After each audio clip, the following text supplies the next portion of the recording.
하나님 말씀 보시겠습니다. 하나님 말씀은 창세기 9장 1절에서 13절 말씀입니다. 창세기 9장 1절에서 13절 말씀입니다. 구약 10쪽 되는 하나님 말씀 있습니다.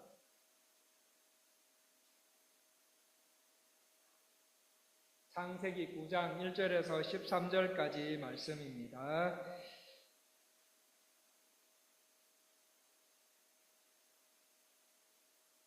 다 찾으셨으면 우리 다 일어나셔서 거룩하신 하나님 아버지의 말씀을 받들어 봉독하시겠습니다. 교독하시고 마지막 13절은 합독하시겠습니다. 1절입니다. 하나님이 노아와 그 아들들에게 복을 주시며 그들에게 이르시되 생육하고 번성하여 땅에 충만하라.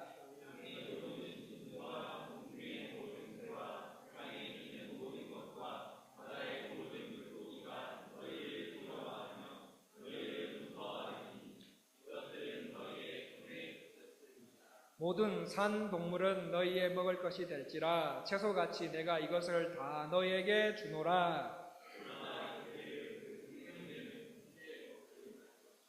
내가 반드시 너희의 피 곧 너희의 생명의 피를 찾으리니 짐승이면 그 짐승에게서 사람이나 사람의 형제면 그에게서 그의 생명을 찾으리라.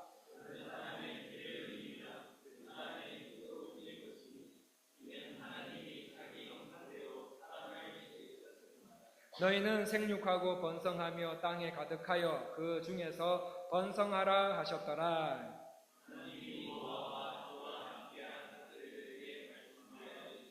내가 내 언약을 너희와 너희 후손과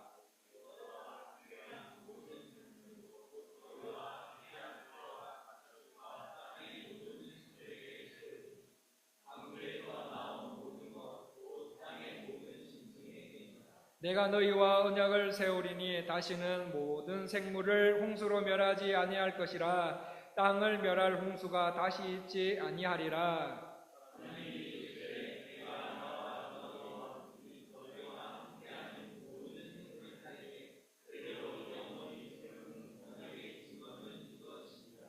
내가 내 무지개를 구름 속에 두었나니 이것이 나와 세상 사이의 언약의 증거니라. 아멘.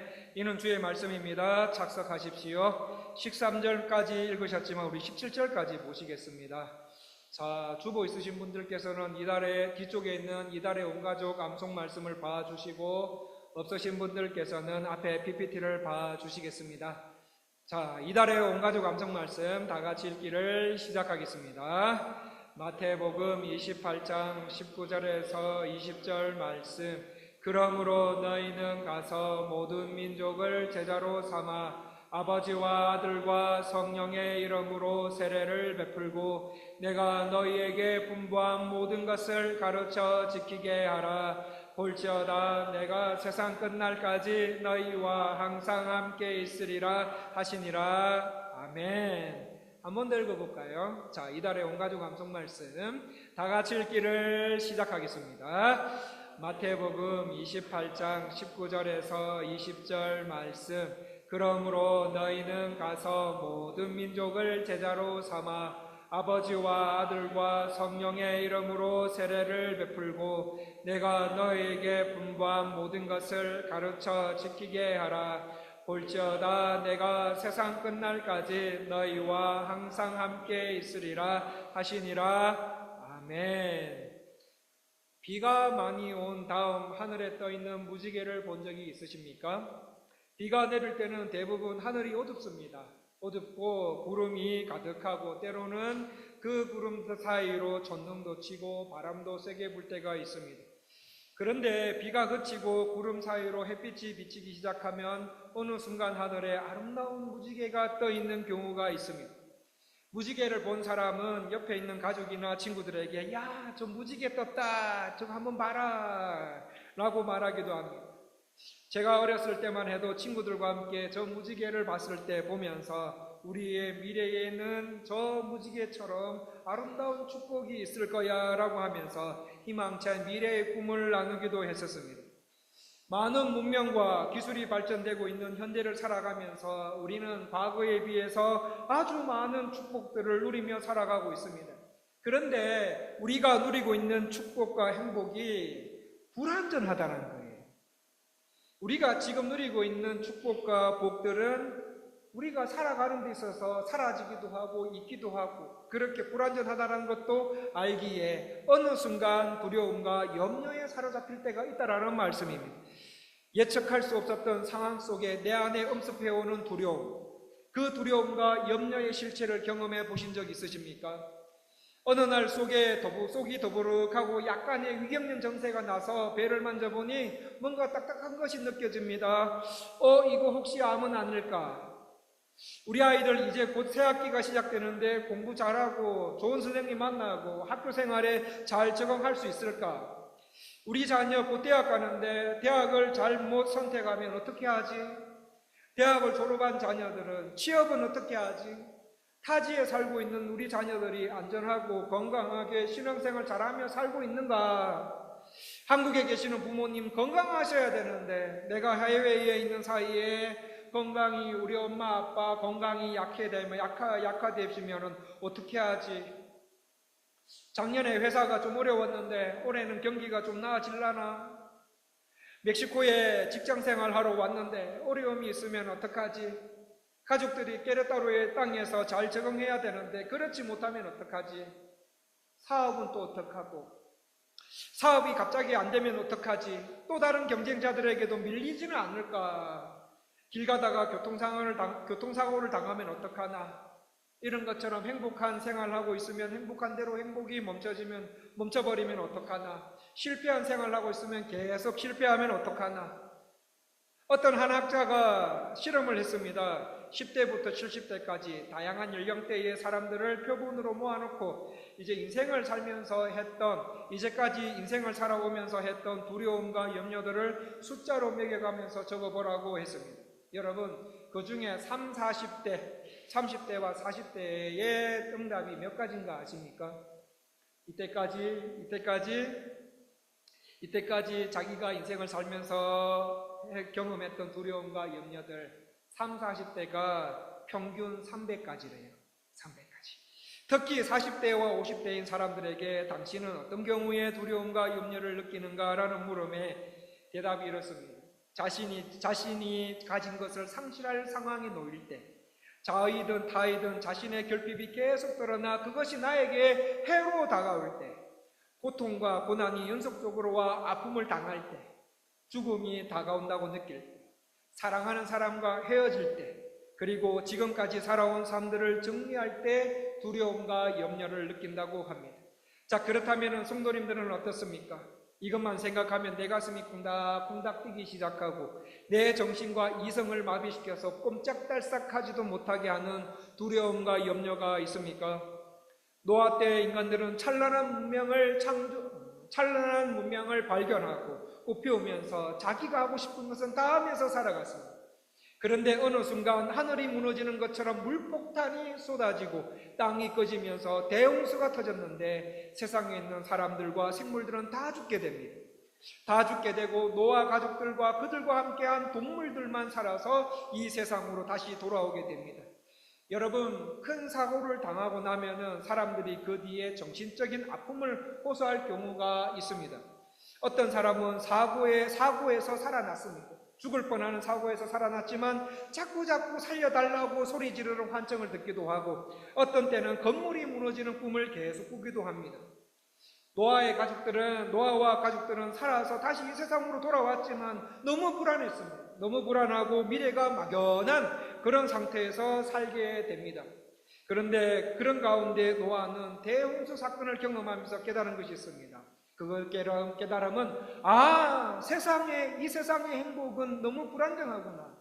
아무리 많은 돈과 재물을 벌어들여서 모아놓는다 하더라도 하고 싶은 거 다 하면서 살아도 한순간에 싹 사라지는 것이구나. 한순간에 싹 사라질 수도 있는 거구나. 사람은 1000년 만년 살 것 같이 준비하지만 예고 없이 죽을 수도 있는 존재군요. 어제 살았다고 해서 오늘도 살 그런 보장이 없는 존재군요. 죽고 난 뒤에는 이 땅에서 쌓아놓은 돈과 재물이 아무 소용이 없다는 것을 노아는 깨달으면서 다시 창세기 9장에 와서 새로운 삶을 살기 시작하게 됩니다. 자, 하나님께서는 홍수를 통해서 죄를 심판하시고 새롭게 출발하는 노아와 그 인생들에게 가장 먼저 무엇을 주십니까? 우리 다 같이 1절 말씀을 읽어보겠습니다. 1절 말씀 다 같이 읽기를 시작하겠습니다. 하나님이 노아와 그 아들들에게 복을 주시며 그들에게 이르시되 생육하고 번성하여 땅에 충만하라. 하나님께서는 홍수 후에 마치 천지를 창조하실 때처럼 복을 주십니다. 비록 천지 창조 때 주신 땅을 정복하라, 땅을 정복하라는 명령과 복이 빠져 있지만 하나님은 그 대신에 다른 복을 주십니다. 어떤 복을 주십니까? 2절 말씀을 다 같이 읽어보겠습니다. 2절 말씀 다 같이 읽기를 시작하겠습니다. 땅의 모든 짐승과 공중의 모든 새와 땅에 기는 모든 것과 바다의 모든 물고기가 너희를 두려워하며 너희를 무서워하리니 이것들은 너희의 손에 붙였음이니라. 여러분, 어떤 복을 주십니까? 우리 사람들에게 땅, 하늘, 바다의 모든 것들이 우리 사람들을 두려워하고 무서워하는 복을 주셨습니다. 여러분, 모든 동물들이 사람을 두려워하는 것도 하나님의 은혜입니다. 만약에 호랑이나 멧돼지 같은 동물들이 사람을 무서워하지 않고 자기 집 드나들듯이 우리가 사는 곳으로 내려온다면 우리의 생명에 큰 위협이 되지요. 그래서 하나님은 짐승 속에 있는 그 거칠고 사나운 본성은 그대로 두시고 사람을 두려워하는 마음을 이렇게 넣어주셨어요. 사람이 동물을 위협하지 않으면 동물들이 사람들에게 적극적으로 해를 가하지 않도록 그 선과 경계를 딱 정해주시고 그 안에 사람들이 안전하게 살도록 하셨습니다. 이를 통해서 사람은 어떤 존재임을 알 수 있습니까? 사람은 한시에 하나님의 은혜가 아니고서는 이 세상에서 안전과 삶을 보호받을 수 없는 존재라는 것을 알 수 있습니다. 여러분, 우리는 하나님의 은혜 없이는 아무것도 할 수 없어요. 하나님의 은혜 없이는 살 수도 없고요, 잘할 수도 없습니다. 그러니 하나님, 나는 은혜 없이는 아무것도 할 수 없는 사람입니다. 주님, 은혜 주십시오 라고 항상 기도하면서 항상 하나님의 얼굴과 하나님의 능력을 구하시면서 이 땅을 살아가셨으면 합니다. 하나님께서는 홍수 심판 이후에 새롭게 출발하는 인생들을 축복하시고 홍수 이전 시대와 다른 질서와 원칙들을 주십니다. 그 원칙이 어떤 것입니까? 3절 말씀을 같이 한번 읽어보겠습니다. 다 같이 3절 말씀 읽기를 시작하겠습니다. 모든 산 동물은 너희의 먹을 것이 될지라 채소같이 내가 이것들을 다 너희에게 주노라. 하나님께서는 홍수 이후 사람들에게 어떤 다른 질서와 원칙들을 주십니까? 동물을 먹이로 주세요. 동물을 먹을 수 있도록 해 주십니다. 홍수 이전에는 주로 인간은 채식을 했습니다. 그런데 홍수 이후에는 육식을 가능하게 하도록 하셨습니다.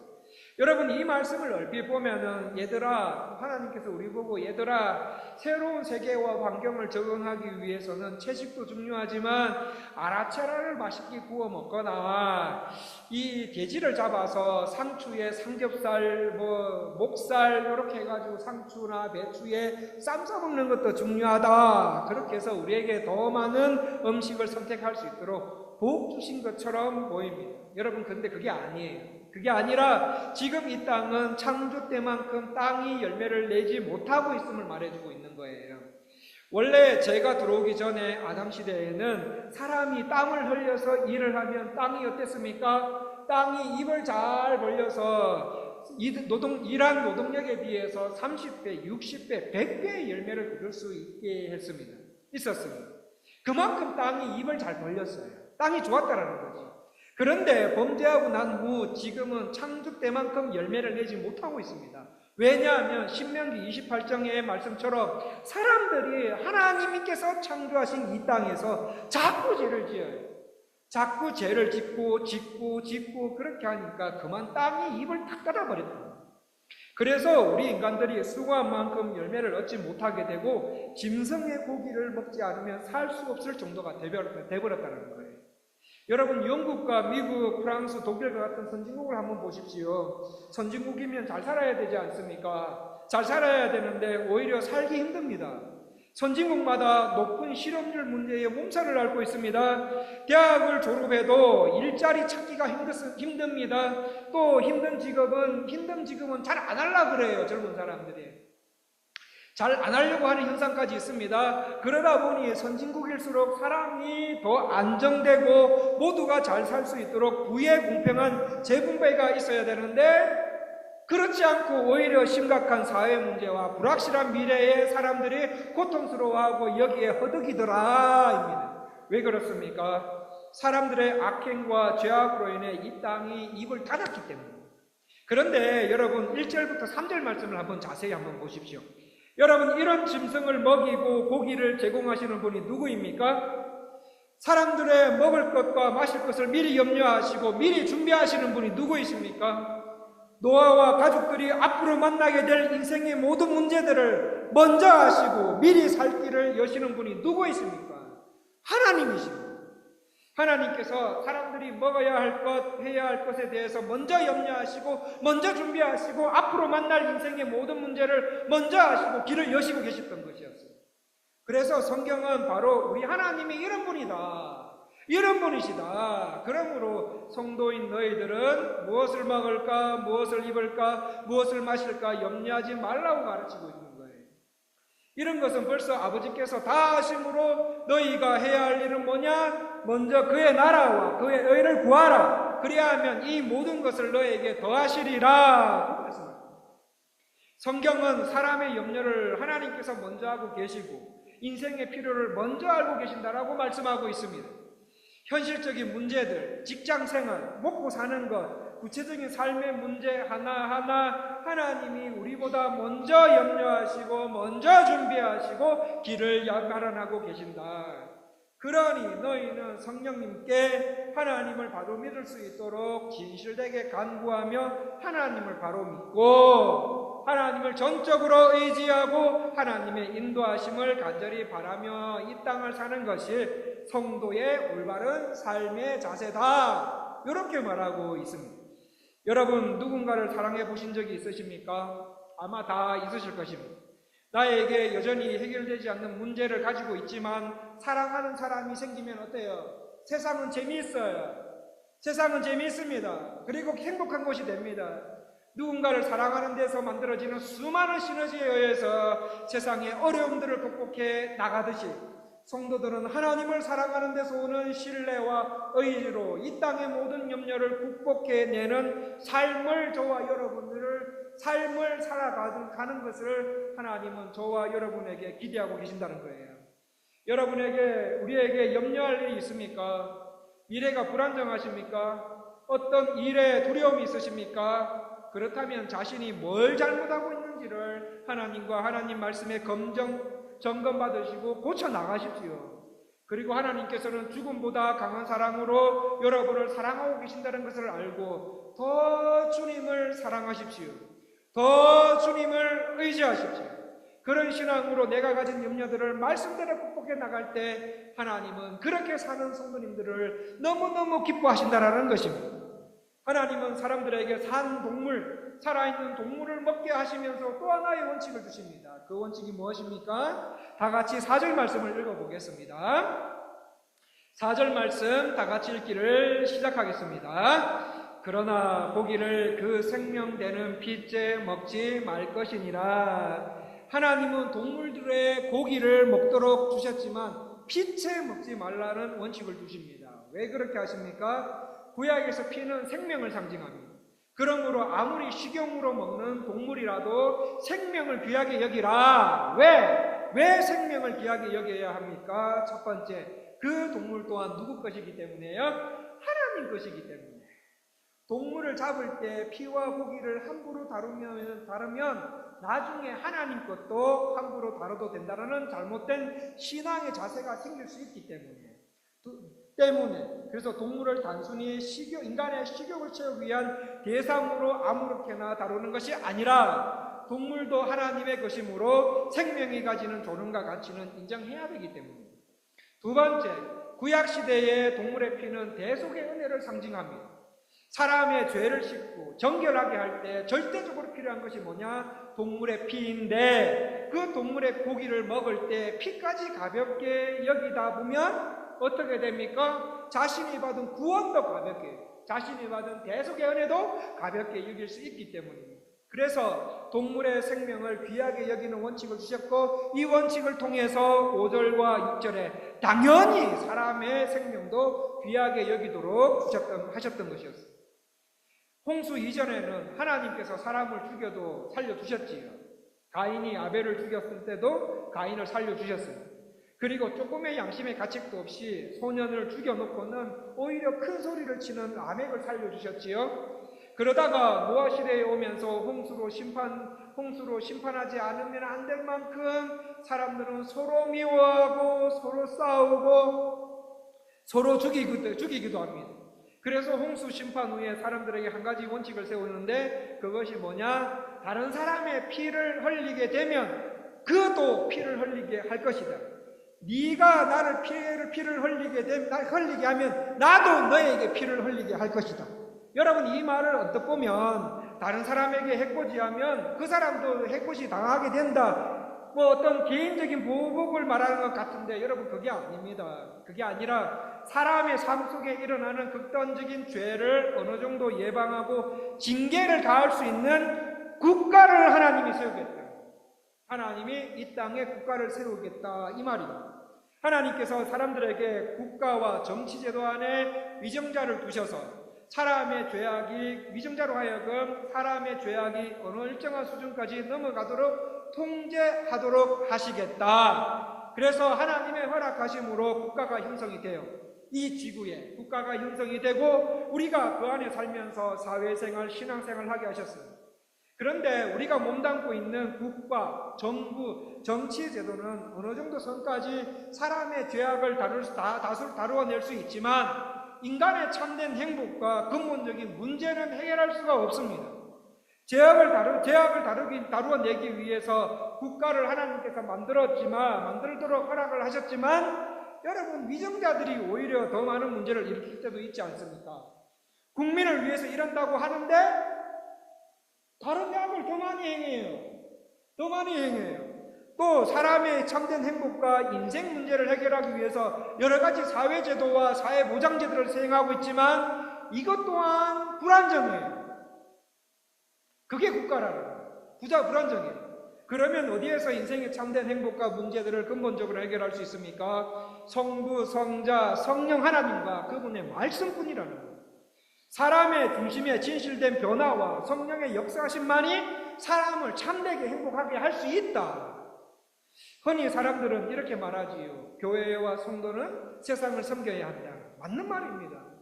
교회와 성도가 세상을 섬겨야 할 때 가장 우선시 되어야 될 것은 뭐냐? 사회복지를 통한 섬김, 구제를 통한 섬김. 사회복지나 구제사업이 틀렸다는 말이 아닙니다. 여러분, 그보다 먼저 내가 하나님 앞에서, 하나님 말씀 앞에서 인격이 변화되고 하나님 말씀 앞에서 가치관이 변화되어 가는데 집중해야 된다는 거예요.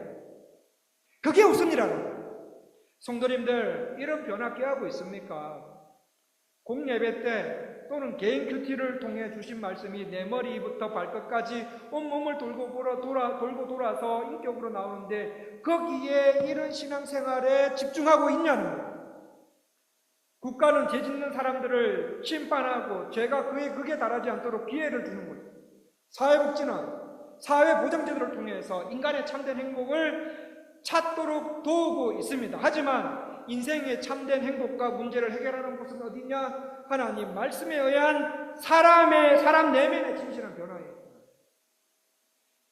십자가의 보혈, 주님의 대속의 은혜의 진실된 변화가 있는 성도, 그 성도에게, 그 성도뿐임을 아시고 이 목적에 쓰임받는 저와 여러분 되셨으면 좋겠습니다. 오늘 하나님께서는 새 출발하는 노아와 가족들에게 이런 원칙을 주시고 또 뭐 하십니까? 언약을 맺고 있습니다. 자, 여러분 8절부터 17절까지 여기에 보시면은 언약이라는 단어가 무려 7번이나 나옵니다. 무려 7번이나 나올 정도로 하나님은 굉장히 그 언약을 강조하고 계십니다. 성도님들, 언약이 무엇입니까? 언약은 한마디로 말하면 약속입니다. 약속. 하나님은 노아를 비롯한 많은 민물들에까지도 지금 언약을 맺고 있습니다. 자, 여러분, 노아에게 지금까지 하나님은 어떤 분이셨겠습니까? 노아는 홍수 심판이라는 하나님의 진노를 본 사람입니다. 여러분, 사람이 하나님의 진노를 보았다. 노아에게 하나님은 얼마나 두려운 존재였겠습니까? 제가 중국 심천이라는 곳에 살았을 때 거기에는 열대지역이라서 한번 비가 오면 진짜 엄청난 비가 내려옵니다. 막 양동이로 막 물을 붓는 듯한 그렇게 비가 많이 와서 교회 근처에 우리 최유빈 지사님처럼 건장한 장년 남자 3명이 이렇게 팔 맞잡고 해야지 그 나무 기둥이 이렇게 손을 맞잡을 만큼 큰 나무들이 비에 의해 뽑히고 번개에 쓰러지고 가게 간판이 막 날아가요. 그럴 정도의 빛 속을 뚫고 새벽기도 간 적이 몇 번 있습니다. 그럼 정말 겁나더라고요. 뭐 비 온다 해가지고 처마 밑으로 피해가지고 그런 게 없더라고요. 너무 겁났어요. 그런데 노아가 경험한 비는 어떻습니까? 상상을 초월한 비예요. 또 땅의 물을 보십시오. 그가 보았던 물이 아니라 거대한 두려움의 형체들이었을 것입니다. 그런 것들을 경험하면서 정말 하나님은 사람을 사랑하시는가에 대한 깊은 좌절감과 심판에 대한 두려움을 그대로 노아는 갖고 있었을 것입니다. 그런데 그런 노아에게 말씀하십니다. 다 같이 11절 말씀을 읽어보겠습니다. 11절 말씀 다 같이 읽기를 시작하겠습니다. 내가 너희와 언약을 세우리니 다시는 모든 생물을 홍수로 멸하지 아니할 것이라. 땅을 멸할 홍수가 다시 있지 아니하리라. 하나님께서는 노아에게 이런 홍수는 이제 안 줄 거야. 홍수가 있어도 전 지구의 전 생명체를 진멸하는 홍수는 절대로 없을 거라고 약속하시면서 노아가 세상을 안전하게 살 수 있도록 무엇을 주십니까? 약속을 주시는 거예요. 약속. 노아에게, 그렇다면 그 약속을 노아에게만 주셨겠습니까? 아닙니다. 노아와 가족, 그 후손까지가 아니라 저와 성도님들의 삶도 돌아보시고 보호하시고 지켜주시겠다라고 약속해 주십니다. 저는 한 번씩 한국에 들어갈 때마다 해외에 나오기 전까지 살았던 신혼집에 가는 버릇이 있습니다. 저희는 고덕동에서 신혼집을 했거든요. 그래서 결혼은 약속했는데 살 집이 없어서 기도로 매달릴 때 우리를 위한, 저희 가족을 위한 집이 있다라고 말씀하시면서 주신 그 집이에요.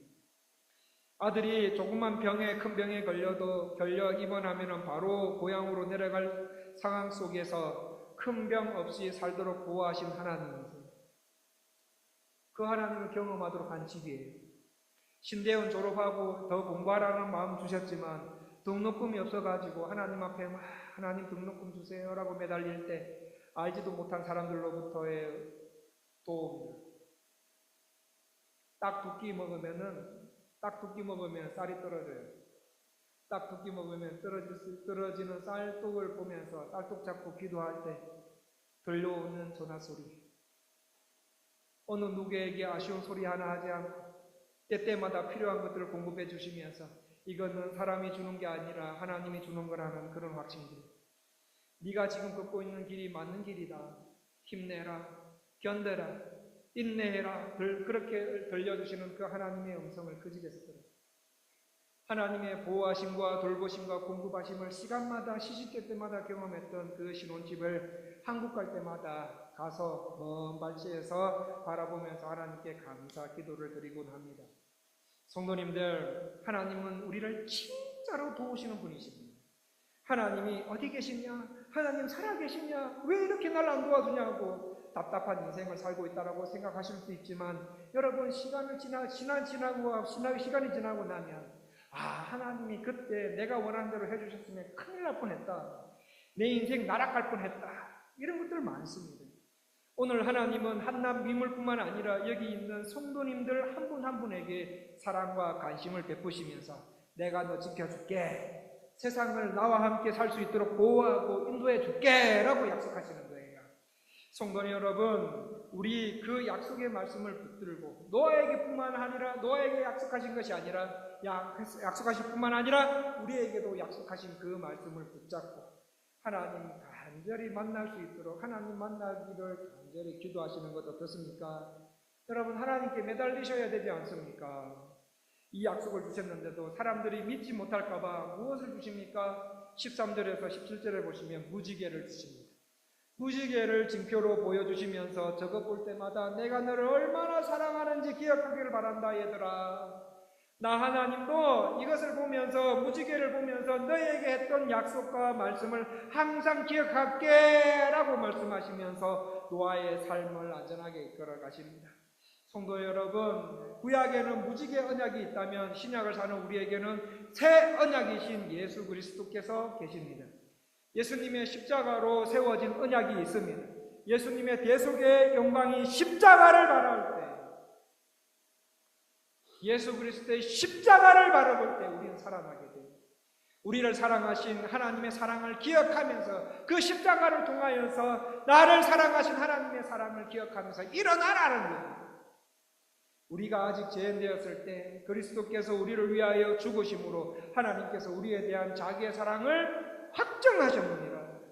하나님이 세상을 이처럼 사랑하사 독생자를 주셨으니 이는 그를 믿는 자마다 멸망하지 않고 영생을 얻게 하려 하심이라.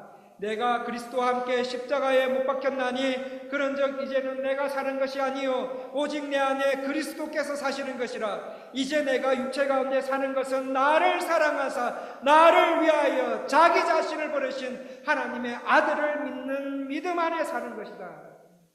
그런즉 이 일에 대하여 우리가 무슨 말을 하리요? 누가 우리를 대적하리요? 자기 아들을 아끼지 아니하시고 우리 모든 사람을 위하여 내주신 이가 어찌 그 아들과 함께 모든 것을 우리에게 주시지 아니하겠느냐? 누가 우리를 그리스도의 사랑에서 끊으리요? 환난과 곤고나 박해나 기근이나 적신이나 위험이나 칼이야. 내가 확신하노니 사망이나 생명이나 천사들이나 권세자들이나 현재일이나 장래일이나 능력이나 높음이나 기쁨이나 다른 어떤 피조물이라도 우리를 우리 주 예수 그리스도 예수 안에 있는 하나님의 사랑에서 끊을 수 없느니라. 여러분, 하나님은 예수 그리스도의 십자가를 통해 우리에 대한 사랑을 확정하셨습니다. 그 확정된 사랑은 영원 불변합니다. 영원 불변하고 그 누구도 빼앗을 수 없는 사랑입니다.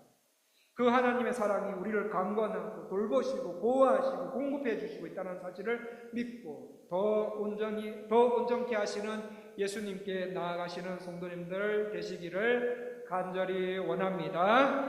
하나님은 새로운 삶을 출발하시는 노아와 가족들에게 이런 약속을 해주셨습니다. 성도님들, 이 세상을 살아가면서 먹을 것과 마실 것을 우리보다 더 염려하시며 더 준비하시는 하나님 앞에 우리의 삶을 토설하며 상한 심령으로 나가시는 것 어떻습니까?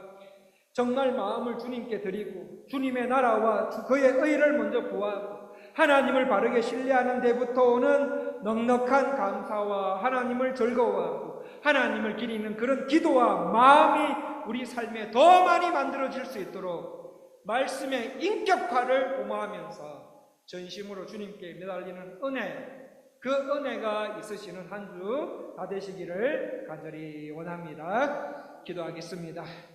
하나님, 아버지께서는 순종이 제사보다 낫고 듣는 것이 순양의 기름보다 낫다고 말씀하셨습니다. 성령님, 주님의 말씀을 올바로 들을 줄 아는 귀를 주시고 하나님 말씀을 온전히 순종하는 예배드리는 우리 모두가 되게 하여 주시옵소서. 오늘 읽고 들은 말씀을 순종할 수 있는 신앙을 주셔서 하나님께서 말씀하시는 고난도 받고 축복도 받으며 살아가는 우리 모두가 되게 하여 주시옵소서. 예수님 이름으로 기도합니다.